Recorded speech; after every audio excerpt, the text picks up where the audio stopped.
Hey, friends, this is Stacking Pennies Clash Edition. We got all that to break down, and we're going to start dabbling into some more motorsports. So we have all that and more coming up on Stacking Pennies today. Let's buckle up and roll.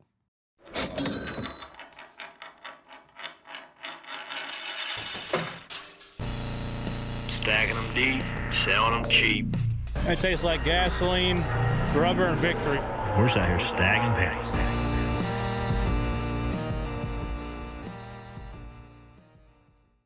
All right, guys. How's it going today? Corey LaJoie here alongside Ryan Flores. We're Stacking Pennies. Still getting in a groove here. Episode 2 of the year. We pushed this back with all the weather we had. We had snowmageddon. Oh, man, so much snow in North Carolina. I've never seen this much snow. Well, you haven't because there hasn't been this much snow in North Carolina in 40 years. Yeah, it's been bad. I've had this in New Jersey, obviously growing up there, like 2 feet, but nothing like this. But good news, I wasn't in town. We were away, but we'll get to that. But, dude, shout out to Justin Swilling. Poor Justin Swilling is the track president pretty much for Bowman Gray, what happens at NASCAR, and just what they had to go through to get that race in. And it looked like obviously the grandstands were a little light because it was a Wednesday night and 20 degrees, but they made it happen above. Listen, racers, above all else, find a way. On Sunday, there was a foot of snow on the racetrack in the grandstands. It was cool to see everybody pulling the rope, too, even like Stenhouse and Todd Gillen up there shoveling snow. I was giving Ricky a hard time. We were doing the track walk yesterday. I said, you probably didn't even shovel your own driveway, but you'll drive to Winston to get some DAT points. That's and it, buddy. shovel snow. Whatever it takes. You will go to the end of the earth for some DAT points, and you won't even shovel your own driveway. I wonder if he sending Swilling a bill, too. Hey, I got 3 hours there as well. Hey, trading off some DAT points is worth cold, hard cash. Amen. How did it feel? Cup driver again, buddy, in that 6 car. It was fun. I was listening on MRN because I was dynoing It probably sounded electric on MRN. Oh, dude, it's so good. And just like watching qualifying, you're so close in qualifying to making it. I mean, you turn the fire hose on as soon as you get there and you start rolling, right? Because real quick turnarounds, you're not really making any changes to the car. You're changing bar blades, you're changing a little bit of air pressure, and you got what you got. And buddy, there's no tiptoeing anymore either. You get in these cup cars and you're hammered down right away. There's no easing into it, no. Which is what I love about it. It's because it's so hard, and it took me all of the first practice to like knock the rust off of like, okay, the independent rear. I mean, I really truly haven't driven a cup car, anything but a speedway, in over a year. On the short track tire and stuff. So that's a good point. So being that you haven't been in a car and then you get back in with 750 horsepower, was there a big difference? I was like, ooh, this thing's got some pickup. Really? Well, because the Ilmore engines in the trucks, they're really heavy rotating weight, and so they don't get off the corner. They don't get. They have everything to get going. But I was like, ooh, cup cars are snappy. Oh yeah, yeah. Like I love that. Because you could just really romp on it in a truck, but the cup. You were like, you could blaze them at any time. Really? Yeah. So it's way different than what you remember in the cup car years past? Well, I hadn't done – the only thing comparable to that was L.A., right? And they had fresh asphalt, so it was grippier. Had been to Bowman Gray, but it was since been repaved. So it was a different animal. And I was just a little bit timid on the tire of like how getting to the edge of the grip, like it's hard to really get on the razor edge. Like you got to really work up to that and you got to be comfortable. And it took me all of practice and all of qualifying to really feel like I wasn't loose in. It was just, you got to your butt's got to get used to it to tell your brain, okay, here's the edge. Okay, you step over it.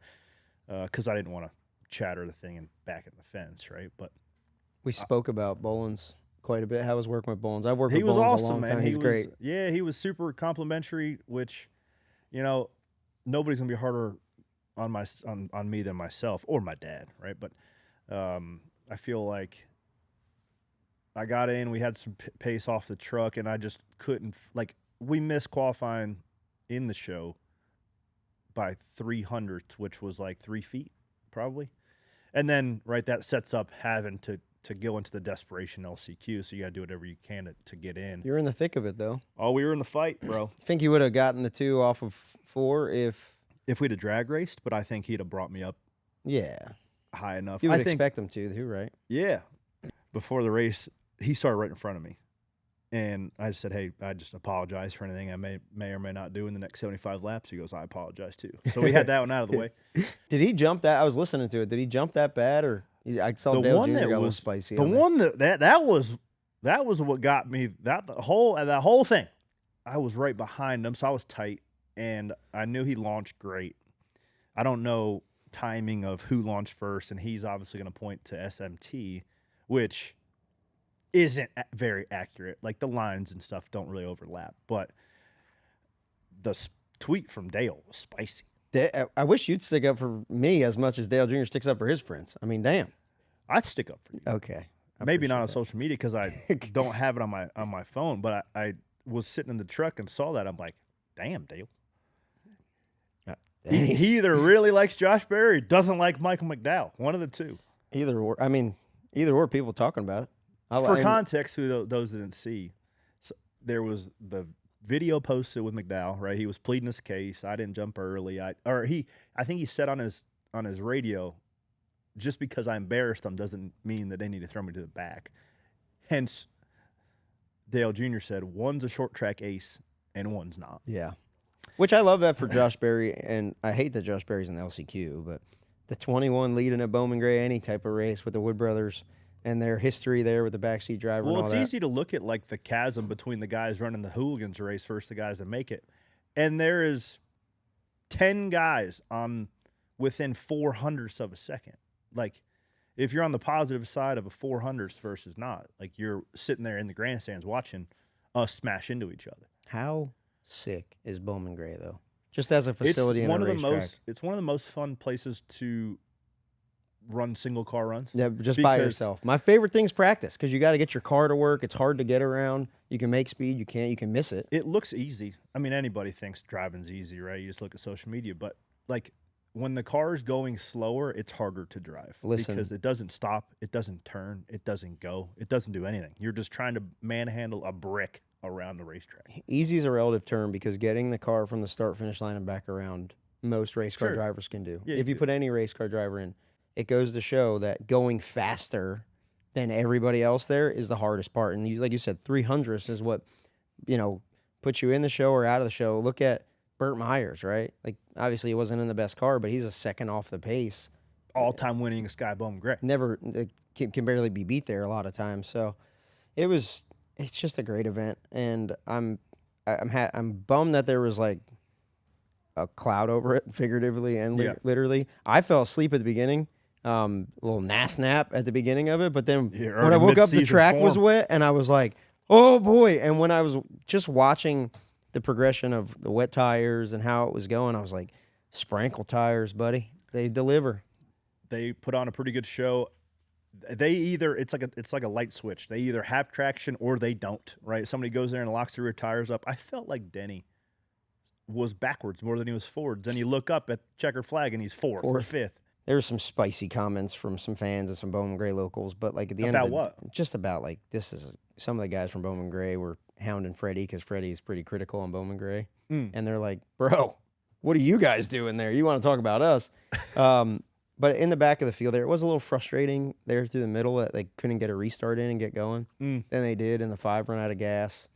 It was like, man, we're never going to get a green flag run here. Yeah. But yeah, that was interesting.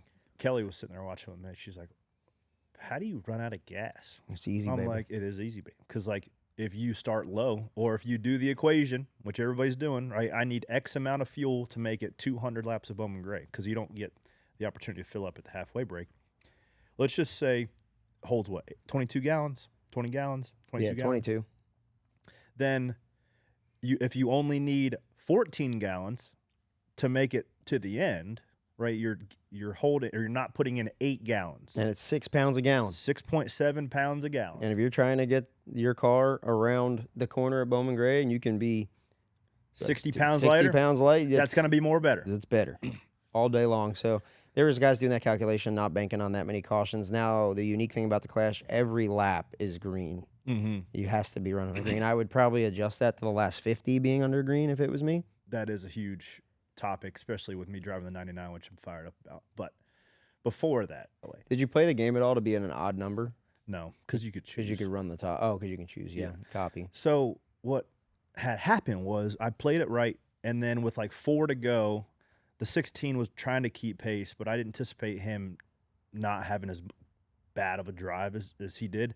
So he was behind me, and there was like literally a 16-foot gap between myself and the 16. And your car's 16 foot long. And yeah, and the two parked it in there and got me out of the way and put me on the top. And I'm like, oh man, now he's got me. Yeah. And you're trying to out there, you're trying to hang on, and you're trying like, I was looking like, okay, if the 16 is back there, I might be able to drag race this into the line, because I started to see like, okay, 4 or 5 laps in a row, I'm beating him to the line. I'm like, all right. And you're waiting on it. You're waiting on him to drive you up into 3, up into the marbles and turn and go. So I had it all planned out. I gave him a big door shot down the backstretch to kind of get him, try to break some traction. And then the 16 waylaid both of us. Well, the hope is that when the 16 hits him, he gets him loose. Or spins him out. Well, gets him loose and you can get the drive, but he got him tight and he just up into you and took away your angle. But it was good that when I look at the 6, right, I think it's cool that Brad drives that, but like it's kind of cool thinking that you like drove the same car that Mark Martin made famous, the old Viagra car and Valvoline car. Yeah. I was thinking about that. I was like, man, that's pretty sweet. And you get to do it again next week in the 99, which I think is a super that's. I think about how quickly the sport moves. When I got into the sport, I worked at Roush, and I remember going and walking in the shop and being in the 99 shop, the old Office Depot car, and like that was like one of the cars, the top 5 cars in the sport. And now the 99 number's gone 20 years later, right? Yeah. And just how fast the sport comes and goes and numbers. I love seeing the 21, like I said, at Bowman Gray. The 21 is probably my favorite car. But then, like, seeing Richard Childress in the 3 there as well, I thought that was cool. And just, I really love the significance that Bowman Gray brings to the sport. And I hope we stay there. I know there's a lot of talk about, bringing it back to Daytona and this and that, which I thought the Clash at Daytona was great. Yeah. But this finds a way. Well, we go to Daytona twice a year. Yeah. And maybe there's something else we do at Daytona. We do the duels. But to be able to bridge that gap between the short track guys and the cup guys and make Bowman Gray feel important and find another place on the schedule, I think that's what it's really about. So, yes, I get the racing at Daytona was awesome, and the Clash at Daytona was a staple for a long time, but this is a way that we're able to get another track into the line, get the bright lights figuratively and literally. I think one of the biggest news items of the weekend, I don't want to harp on somebody's health or talk about it, but I think Denny's shoulder is massive news. That's big news. And just to hear what he went through, like, so for context, watching, if you didn't get to watch the Clash, Denny had gotten shoulder surgery a couple years ago. Yep. And, man, talk about somebody that's just gone through it personally. He fell when he was going through the debris in the fire that he lost his father in and re-injured his shoulder. Yeah. He said there was no bright lights of his off season. He said it was just absolutely brutal. So Ryan Preece is calling me. Hey, Jesus. What a day. Is, the winner. We have not slept. We are digging. Not a wink of sleep. 45 minutes. Why? Yeah. Why even bother? Yeah, pretty much. Dude. How you feeling? Great job. Thanks. Yeah, no, I don't know. I mean, honestly, it was, when you cross the line and you win, you're the whole thing. And when I looked at Regan in the eyes is really when it hit me, because Regan, I've known Regan for quite a while, and, he was a grinder. And I could see, I could see it in him, and I'm like, oh, shit, here it comes. Yeah. So then I couldn't hold it back. Oh, I couldn't hold it back watching you not be able to hold it back. I was like, dang, that's a long road to hoe. Yeah. My favorite was when you saw Heather on FaceTime and you went, F me. You're not, I wish you were here. Like, I felt that in my soul, like, man, I wish my wife and kids were here because they've been through the struggle with you. Yeah.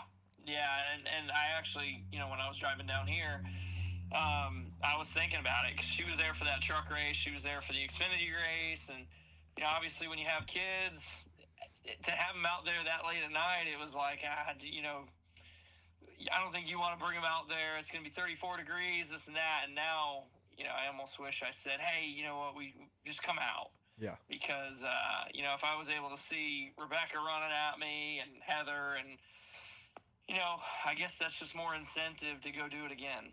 Yeah, you got to do it again. You got another shot this week. There's no rest for the weary, or a racer that is, because you are literally driving your motorhome south right now. Yeah. Yeah, but I mean, and I feel like most people that are racers, it's like this is what we live for. And I honestly, I was just thinking about it. Most people, this is their hobby. They have a business, and that racing is their fun.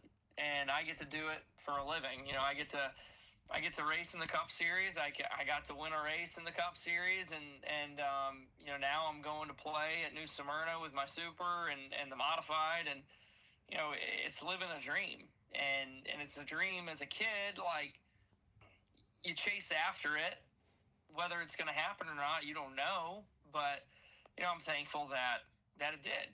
And honestly, last night, I probably had about 3 or 4 times in my racing career that have really had an impact on me emotionally, because I'm not much of an emotional person. I'm just like, nah. Stoic. And yeah, whatever. Yeah, and that hit me hard. Like, What were the other never ones? forget it. Probably my first modified win, 2008, New Smyrna with my dad. It was a grinding, long road. And then the other one was, I remember it was 2017. I moved home back from North Carolina after racing Xfinity, and I went to work full time for Eddie Partridge in the Modified. And that was like my first time going without my father to the racetrack, kind of like holding your hand, right? He had something else he had to do, and I went, I won, and the disbelief, like, not disbelief, but like, it was a moment that I remember because I earned my father's respect in that manner. So those are 2 big moments that I think of. Preece, I think of a lot of your career. I've known you since quarter midget racing, the old Burnham Boilers car, you and David Gravel traveling from Connecticut. But there's been nobody, when you talk about, the gap from doing it as a hobby, right? Working 40 hours a week, putting air conditioning, HVAC, and then working another 60 on your race car, going to Stafford and grinding it out. There's been nobody I know, whose career's been over more than yours as far as professionally, right? From the Flex Seal cars to betting on yourself at Gibbs to getting your first Cup opportunity at not going right to get an opportunity at a big team and it's shutting down. You find yourself at RFK, and what is your message to the people who feel like their dreams are over? There's a will, there's a way. You gotta. I feel like karma's a real thing, and I always try to be good to people. And I've been lucky enough that sometimes when one door closes, another one opens. And Corey, I listened to your podcast a week or so ago, and you mentioned talking about trying to force things. And I've had those moments where I feel like I've forced things and they don't quite fit. And Heather and I have had these conversations of, if it's meant to be, it's meant to be. If it's not, it's not. And when you come to terms with it, whatever God's plan is unfolds. And, last night, I'll tell you what, this past week, I felt like I had all the odds against me when it came to the group qualifying, when it comes to quarter mile racing, and I put a lot into it, and it's my background. So going into this week, when Saturday got canceled, they changed the qualifying groups. I just felt defeated before I even got there. And after the race last night, I was talking to Heather on the ride home, and she even said, she's like, I've never seen you like this, where not that you lost before you got there, because racing is as much of a mental game as it is anything. But it was just a different feeling going to the racetrack. I was excited, but I didn't have that intensity that I usually have. And, once we were able to qualify in, it was like, it re-sparked a fire. And, even the past few weeks working on the late model, and ever since really the Derby, when I came home, like, I felt defeated and trying to get out of this funk. And last night is what I needed to, get that second win, like when you're on a road trip and you're like trying to force through the night. Love it. Yeah, because, that'll dude, your like- radio during the race, you and your crew chief were pissed. You said at one point, I think there was a quote, whoever made this decision, we're going to make them drive home without their windshield wipers on. But to your point, right, if you got to reset, refocus, and then the opportunity arose, and you took full advantage of it, and you wear the weight of the modified series and all those guys on your chest. And I think, I don't know if you notice it, but, you know, seeing Bonsignor get more opportunities in the O'Reilly series, and then even seeing Austin Beers and Michael Christopher on the Ram show, when I look at Kyle Larson and what he's able to do, and, you know, Chris Bell and Corey Day and all the guys that have come through the system because he was successful in midgets and so good, I think that because of your success and what you've been able to do, there's some eyes on that modified series again. How do you feel about that? Yeah, the thing I love about the Northeast is passion. You know, all your race car drivers up there. Austin, he comes from a great racing family with Eric Beers, his father. I raced against him. And then Michael, you know, his father and his uncle, Ted Christopher. That's a legacy.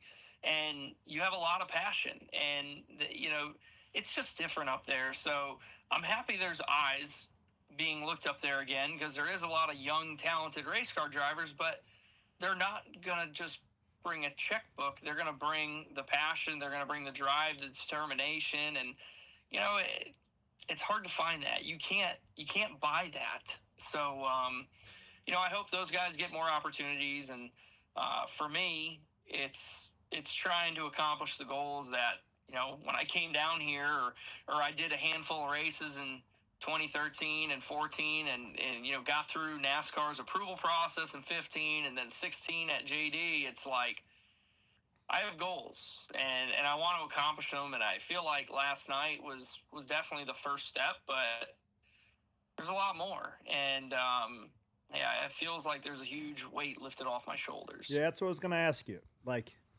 what sort of accomplishment does it feel like you've checked the box, but does it spark even more? It's like, okay, like this was awesome, but now let's go get a points race. Let's go get in the chase. Let's go make a deep run at this thing. Does it change the focus at all?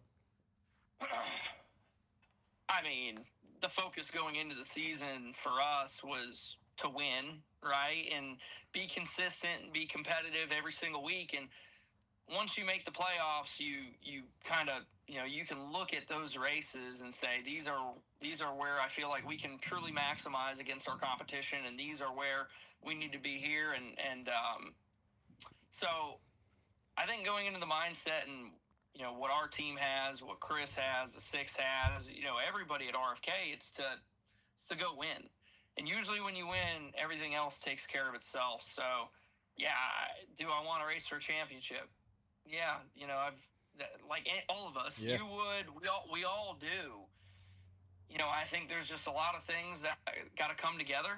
And right now, you know, I feel like our team has this boost of energy. What's like the motto?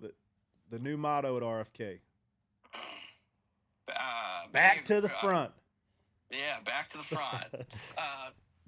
You're putting me on the spot on this one. I'll help you out. Bold, aggressive. Trick question. Committed. Committed. Gotcha. Well, you fit the bill, buddy, and you carried the banner well last night, my friend. We're happy for you. Hey, listen, Appreciate it, Corey. Thank you. You can't force culture. You got a bunch of racers there, and you're building it one block at a time. It seems to be going the right way. Now, on to Daytona. No more highlights, buddy. Keep that thing all four wheels on the ground. You got another pusher here in the 99. Corey sitting next to us. I'm excited for you guys going down there. I'll see you Saturday in Smyrna. Appreciate it. See you there. Good luck, dude. Drive safe. Thanks, man. Now back to our regular scheduled programming. Ooh, dude, first and foremost, see the Gamblers Classic this week?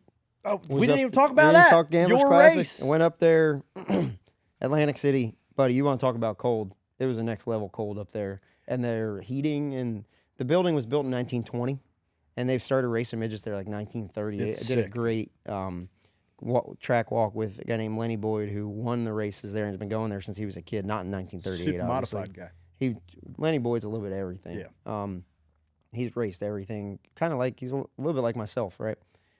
Where he just run everything, do whatever, has won in everything. And we talked about just the history of that building. But with that building being built in 1920, we got there Sometimes the power was off because it had snowed, it had frozen. The building was super cold, and it made it super tricky, but had a rough night Friday, got wrecked. Old Randy LaJoie running the back with squirrels. Get your nuts broke. But had an opportunity to win on Saturday, ended up one spot short in second to a great racing family, the Catalanos. They got 5 boys, dude. You think you got a lot? Bro. 3 right now? And they all race. They all race. I Jeez. told Dave Catalano at the end of that, his mom, Amy, was a great race car driver. I said, buddy, being a father's a thankless job, and he's got 5 boys that are all great kids, and they all race, and they all have great equipment. So the amount of work that they're putting in, man, I can only imagine. So was happy for them, but a great weekend, a lot of penny stackers. Yeah. Got to bring the sticker next week. A guy brought me dude. put stickers on, or put starters on sprint car sticker. I'm going to bring him in here. He'll be our penny stacker this week and next week. Yeah, we got to bro. plug that and let you know where you can get that sticker from. But a lot of people just talking about how much they love stacking pennies, and just a melting pot of racers there that weekend. Cool race. In Atlantic City. Shout out to my neighbor Doug, D-U-G, Doug. Doug. Won the go-kart race, and it was just an awesome weekend of racing. And didn't blow a motor this weekend. It was my first race in a while. All the parts stayed inside the engine. Speaking of that, going to go down to Florida, be there Sunday and Monday with my 602 that I blew up. We got that rebuilt. I'm like, man, I'm going to go down and be in the flow booth, calling the modified race. The tour race. The modified tour race Monday? on Saturday night. Okay. That Preece is going to be in, so I'll be in the booth there doing commentary for that. Really excited about that opportunity. But since I'm going to be in Florida, That's one of the coolest tour races of the year. So It means anybody's so down much. there for Speed Weeks needs to go to Smyrna Saturday night for the tour race. it's the best. And then since I'm going to be there, I'm like, I'm not a real racer unless I bring my car to Smyrna at least once. So I'm going to bring my car, run Sunday and Monday night, then head over to Disney. I'm fired up. Was in the DIO this morning just running pit road lights. And we're going to get more to Daytona on Monday. Pretty excited about, but some other crazy stuff, dude. You ever watch World Rallycross? It's my favorite thing. I wish there was like Oh, an easier way to dude. watch it. World Racing, World Rally Championship. I thought they had the gnarliest wrecks before we get off of Atlantic City. Did you see my man Andy J, who's going to be in the ARCA race? Bro, he looked like he was going to go get popcorn in the fourth row. That's right. He's a pizza delivery guy. So what? Somebody have an order up there? Somebody had a Little Caesars to go order. He tried to DoorDash it. He, but then he's running the ARCA race he Daytona. literally flips up into the catch fence, lands, starts it up. They beat this thing back and goes and runs like 10th. No, he kept going. Yeah. And then he was running 10th. He flipped again. yeah. Turns out there's a 2-flip rule. Then they were just like, Unbelievable. he was trying to go back out there like, dude, you're done. Before you hurt yourself. But I asked him, I said, you just getting ready for the ARCA race in Daytona, buddy? Because he's running he's running the ARCA race on Saturday. Well, there's this like, He was 2/10 faster in the field in practice. All he had to do was like lay it up, but Dude, instead he just kept wrecking. there's like this feeling, there's like this naive feeling as a race car driver, as when you're wrecking, you never feel like you're done. Like you're always driving Keep it. going. Yep. You just keep going. Like if this, The good ones. if this stop, like it's not going to stop them. Keep driving it till it literally won't roll anymore. That's it. That's a real racer. You just keep finding a way. But a reason I talk about that is the World Rally Championships. They are the gnarliest wrecks. Oh yeah. And I well, saw because you're going down the side of a cliff if you wreck. Yeah, and I saw. So let's give these Takamoto, Katsuda, and I don't know, Ashton Johnson maybe, but he loses power steering. This is from Monaco. From Monaco to Italy. He's got he's driving no power steering, just wheeling this thing, and he's telling his co-driver while he gives directions to pull the e-brake so the thing will turn for him. Oh man. Too much, not enough, too much.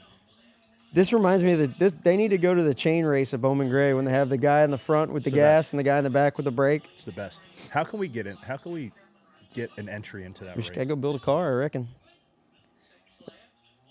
Oh. This guy's reading turns, giving, all the stuff, 3s, 2s, and yanking the e-brake. So good. That's a real one. That's like that is like the equivalent to race car supercross. Have you been following supercross as much? I love Supercross. Problem is, it's on Peacock now. It's hard to find. It's literally the only streaming app I don't have. I've got Hulu, got Paramount Plus, It's hard to find. this plus, that plus, HBO Max. There's gift and Disney a curse Plus. to streaming. You can see anything at any time, but if you don't have it, you can't see it, and you don't know that it happened. So there was a little bit of I miss the channel guide a little bit, going to the old TV network guide and seeing Got what's a little. on. I mean, this is off the route a little bit, but I got a little bone to pick with Fox last night because they kicked it over to FS2, like the last 30 laps of the Hey, race. listen, somebody had to see the Masked Singer. I guess. I They probably had a little bit of bone to pick with us. Yeah, too. like, hey, how you much you mean- kept wrecking. Yeah, true. Or like Wednesday, we've got the Masked Singer, Judge Judy coming on. We can't put the Clash on. Let's give some flowers here. I loved Zilich locking into his first Clash. He's Yeah. going to be a problem this He's a year for dude. a lot of people. And it also seemed like our amigo Suarez was a little feisty with the Trackhouse guys. He said at one point he was going to beat SVG's ass. Did he? I was like, that'd be a hell of a fight. It'll be a fight. It'd be a clash of nations. Yeah, it would be an international affair because I don't know. My money'd be on Shane. He's just pure size. But dude, I've seen that guy go shark mode too. dude, the amigo's feisty though. Yeah, Oh, with a Sock and stack of, boppers. yeah, like rough and rowdy. we could set up an Get octagon in the Portnoy on it. nonsense garage here. Let's give some flowers to some liveries because we all appreciate a good old fashioned paint job, and this is really the first time we've seen any cars on track all year. Chase Briscoe's car looks sick. Yeah, but dude, I was for the Trackhouse cars. You can tell a Trackhouse car from a mile away. Yeah. That's what I love. Flow numbers. I don't know which one it is, but I know it's one of them. So that Both draws look my great. eye right to it. Denny Hamlin's car was bright. I don't love the color. I want Denny in a purple car, but Yeah. you know, it's cool that Bob's is in the sport. And you can tell that one from a mile away too now. Yes, you can. Well, I thought the Robin Hood car was cool. That The the 20, yes. Yeah. I think that thing is sick. And the 67 How when about it runs. how about he just hooks Hosevar right down the back? Had enough. I'm done with this. When Hosevar was leading, I'm like, everybody's going to get a shot when they go by him. They're just going to keep smashing him. But that dude, the Cup Series is so cool. You got I was thinking about it sitting there, a modified driver from Berlin, Connecticut, grew up at Stafford, and SVG Supercar. in his, Goat. not in the 97, back in his number that means so much to him. Like we talked about numbers earlier. You see how much a number can mean to somebody when he's crying because his dad's number's on his car. Yeah. The one he grew up with. And they're toe-to-toe. Modified champion, supercar champion, Bowman Gray Stadium in the wet. I was like, this What a is melting pot. America, dude. Hell yes. That's all hell yeah. hell yeah. You know what else is hell yeah?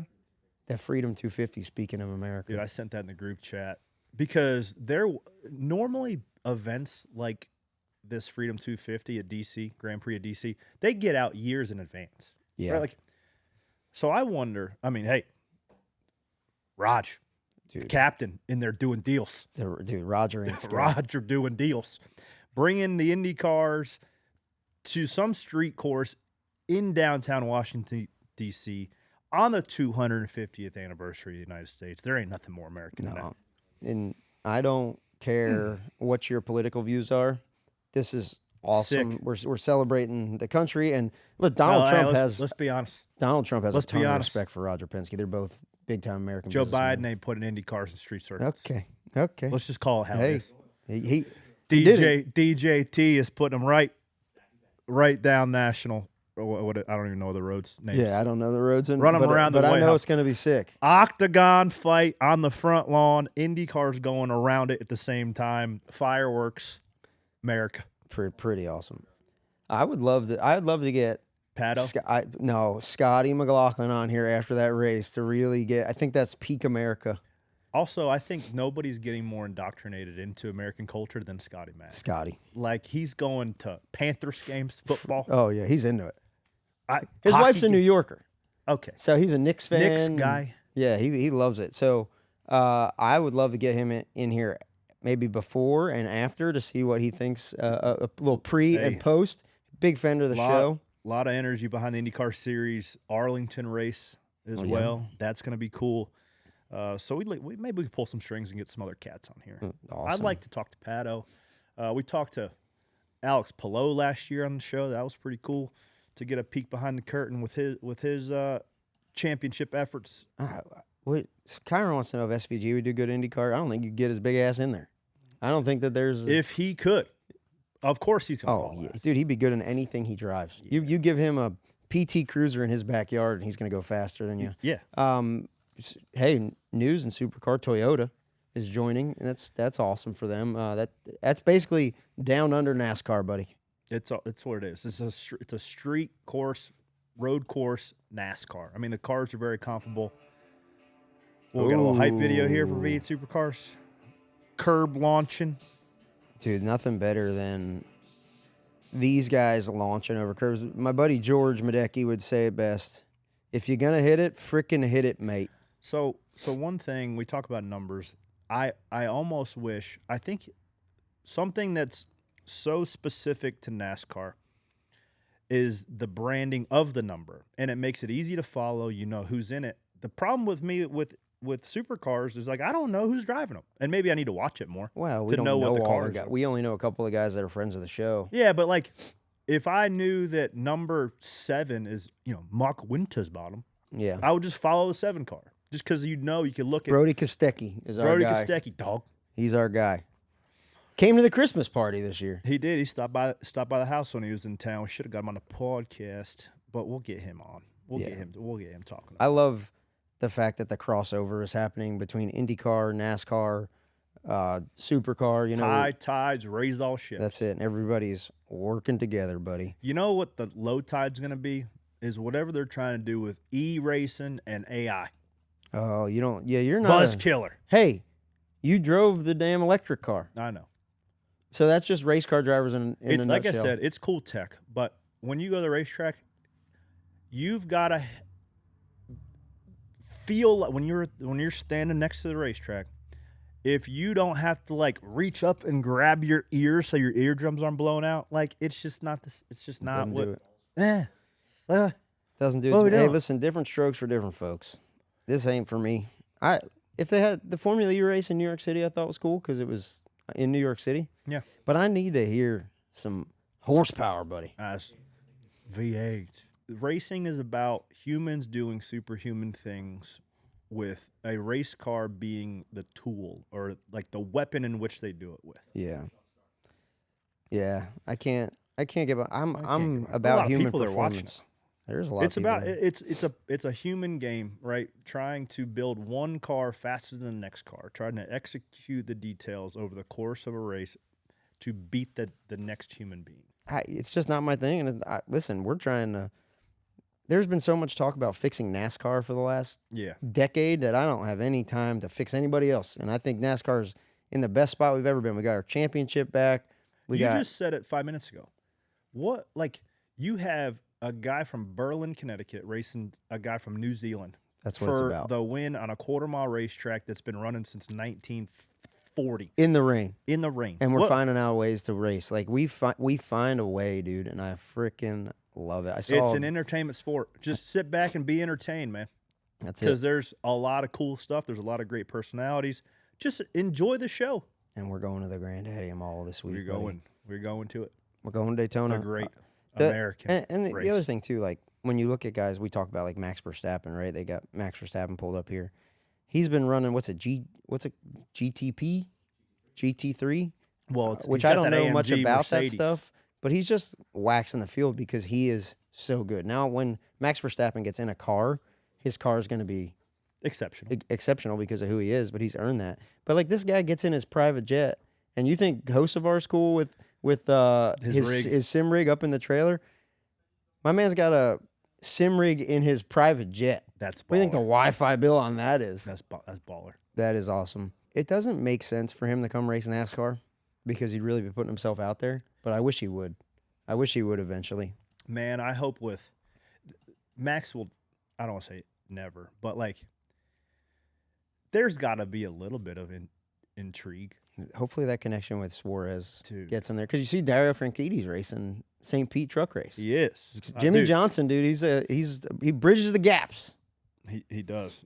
Shout out Dario. Well, let's get Dario Franchitti. We need to get him in here. Yeah. Let's just shift gears. So we've touched on the Clash. We've touched on all things motorsports. And we're going to dive deeper into the 500 next week. But just a quick guide. What are your favorite things about the 500 for somebody that's going down there? Favorite things about Speed Weeks for guys that are going there? It starts on Friday. It already started. Yeah. World Outlaws raced last night. I know. Who won? Evolution. I don't know who won. I saw Gravel got wrecked. I didn't see it. That's on me. But, we start Volusia. Volusia's got sprint cars this week, late models and big block dirt modifieds next week.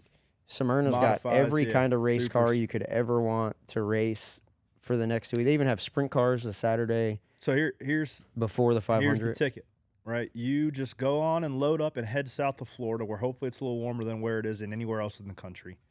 And you could go to a race every night from tonight being Thursday until Sunday night, the 15th at the 500. But when you go to the Daytona 500, it's what I love about it is it's its own town. Like Daytona International Speedway is a city for a week. Inside of itself. Yeah. There's nothing like rolling into that tunnel, dude. Build the wall. Build the wall. That's what it's like. It's like a fortified city back in the You ever seen the movie Troy? Yeah. Where they show up and it's like the big wall. That's what it's like. That's what Daytona is. When you roll through the tunnel, you know that you're in a different world. That's it. What I love about it is like you can shut off anything else. Doesn't matter. You didn't take the trash out last week back home because you're at Daytona now. You're in a different place. It's like Narnia. Turn on the Days of Thunder theme when you pull through the tunnel. Palm trees blowing in the wind. Rolling in Saturday night before the 500. Everybody's excited. Campfires are going. We'll jump in the golf cart and cruise around and see the sights. But then Sunday morning, it's the most fun. I haven't been to a Super Bowl. Have you been to a Super Bowl? I've never been to a Super Bowl, but I've been to Daytona 500. It's my 20th time. 20th. This is, maybe 19th. I don't know, somewhere there. But I'm excited. And if you're down there, you need a good place to eat. And this is our favorite place to go. New Smyrna is the Garlic. Oh. So go check out the Garlic. No, don't tell people our spot. You better get there early. You better get there. Last year we were at the Garlic and Corey's kid puked at the table. Hopefully it's a better trip this year. Dude, it was a whole thing. But yeah, there's so many great places. Just look it up. You can go down to, what is it though? Turn 4 down there where they used to have the track on the beach. Like if you just go down there and start searching stuff on your phone, you're never going to run. There's going to be too many things to do. You're going to want to keep coming back. And I'm excited to be back on pit road to get after it. You change tires for Junebug's car. For the 40 and the 88, and for the 40, Chris Stapleton and Junior's car. It's been really fun getting that thing ready and being a part of that. There's so many wins. We had practice yesterday with our road crew, and there's so many just, I would call them like Hall of Fame road crew, men and women. Lisa Smokestead, who's been around forever. It's really cool to work with her finally after knowing her in the garage forever. And then just, go down there and be part of that. And then be part of the O'Reilly Series. Again, the O'Reilly Series has a lot of exciting stuff. Raj is going to be in the car in the 88.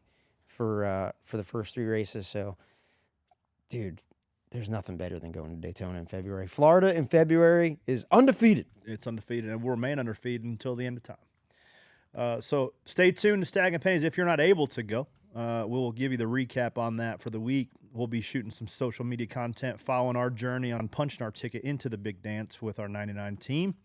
So let's go ahead and get on to some Penny for Your Thoughts questions. You guys fired some in from Wesley Riddle. Yep, first one. Are there any special memories, moments that you remember from your first K&N win at Bowman Gray? I think doing a burnout in the grass, which is a big no-no, but I didn't care. It was my first one. And then, all of our buddies came out, and we did, a big powwow right in the grass. That was pretty cool. I remember your ass chewing you got for pulling in the infield, not from the track, not from anybody else, but your own father, because it was before Bowman Gray was repaved. There was a big berm, and you knocked the nose off the car. Didn't have a scratch on it all day and knocked the nose right off of it. In celebration, your dad was mad. But I wasn't there. I was watching from afar because I was away racing. But I just remember I haven't won Bowman Gray. I wish I did. I run second there. I got a lot of pissed off memories leaving that place. But I've always been excited pulling in. I love it.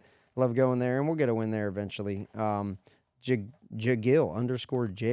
JAGILL. Would you rather have hands or feet? Or feet for hands? Would you rather have hands for feet or feet for hands? I love this question. It's a brain exercise. Hands for feet. I agree. Yeah, for sure. I mean, that's what orangutans have, hands for feet. Just need an extra hand here. You would never have to say that again. Hey, give me a hand. You wouldn't need that. A stalk of celery with my foot. We talked about this one from Sports on the Sport. Was the horsepower difference noticeable to you? Also, difference between the RFK car from any other car you raced? I mean, it is substantially nicer than anything I've raced. Because when I drove I mean, anything. The else, 9 was a great ride. The 9 was and a great good car. opportunity. That It was just like was a my weird seat. week. That was a weird week. Like I didn't. Yeah. Like of course it was nice, but it was still like Chase's interior. Like the shifter was in the wrong spot, so I knocked the master key off 3 times. Just one of those weekends. That's one. That's one you'd like to. You know, it was Redo. an opportunity you wanted forever, but it's like one that you'd almost like to forget too, with how tough it was that weekend. Yeah, it's just I was the guinea pig for the no lift shift. We were trying to work all that stuff out, but like this one was like dialed in for me. Like everything was right, you know, and just came up a touch short for making the big dance. But like this week going to the 500, like it's right. It's right, man. It's a nice car. Everything is thought through. All like the switches are like. It's just a really, really nice car. 750, yeah, with the short track patches is noticeable. You know, she's snappy. Like I told you, she's snappy. That's what we've been juice, asking for. juice. Larry Mack went to the Toyota Cutaway car yesterday and talked about it and showed how much more horsepower, how much more flow there is. So it's exciting, man. Like I said, hell yeah, more horsepower you've been asking for. More horsepower. The Chase is back. The Roval's gone. Everything they've been complaining about, back. Everything everybody's had gripes with. We is back. But what was the move of the week? What do you think? I just think it's Preece. Just Preece winning. You know, Preece betting on himself, winning every short track racer in America between Josh Berry winning the LCQ and Preece stealing the show for the race. That's got to be just the biggest story for sure. Yep. We all got stuff to do. You got to go a couple more pit practices. I've got a pit practice here today. Every last T is getting crossed and last I getting dotted before we head south, trying to get the cadence. For us, Thursday night will more than likely be a fuel-only stop, so getting the cadence of if you need 3.5 seconds of fuel, what is 3.5 seconds actually? But time of communication of the crew chief seeing it on his watch to telling me to roll. Well, if you don't want to take 4-2. If he tells you, then you've lost a half second again, right? That's right. So it's all about leading your lane and getting in front. So. And we've got it down to the 10th. And I've won the 500 with Bowens because of that. We actually beat the 6 car off of pit road. So, So what Corey's talking about is the cadence between your gas man. Real quick, if you need 3.5 seconds fuel to make it to the end, you want to make sure that you don't get 3.5, it's 2 gallons per second. Yep. You say, hey, I need 7 gallons, so we need 3.5 seconds of gas. So from the time your gas man plugs in, right when he plugs in, it's flowing. You want to have about 3 seconds of fuel, and then that car's leaving, so you get the extra half second when it's leaving. If you sit there for 4, it's about 0.3 per car to pass a car. It's 0.3 of a second to pass the car in front of you. Yep. So say you sit there for 4.5. There could be 3 or 4 cars by you. Yeah. And then you're buried in your lane. You can't go anywhere. So that last pit stop, that's why we've always talked about everybody saving fuel and taking less at the last stop. Or, you know, we saw Denny Hamlin at Charlotte not get enough and run out of gas. So it's the game that's going to be played. Well, tires are not going to be an issue in Daytona. No, I mean, the margins are so slim that if you hit your number on fuel, that might be the difference of qualifying for the 500 or not. Will be. That's what it's going to be. In the 40, that's, you know, or in the duels, you know, with the 40, with the 99, with the 67, whoever doesn't make it on time, that's going to be huge, getting your fuel right for the duels, because you're going to have to take gas. And you're not going to win it on pit road, but you sure as hell can lose it there. There's going to be some people lose it for sure, whether it's pit road rolling speed. But appreciate all positive feedback from last week, whether you're listening to us on Sirius XM Channel 90 or YouTube or wherever you find your podcast, Spotify, Apple. So appreciate it. Episode 2. A little bit of Daytona preview next week. Stay tuned. Corey LaJoie here alongside Ryan Flores. Keep stacking pennies. Busy show today. Action-packed week coming up. Y'all have a fantastic day. Goodbye.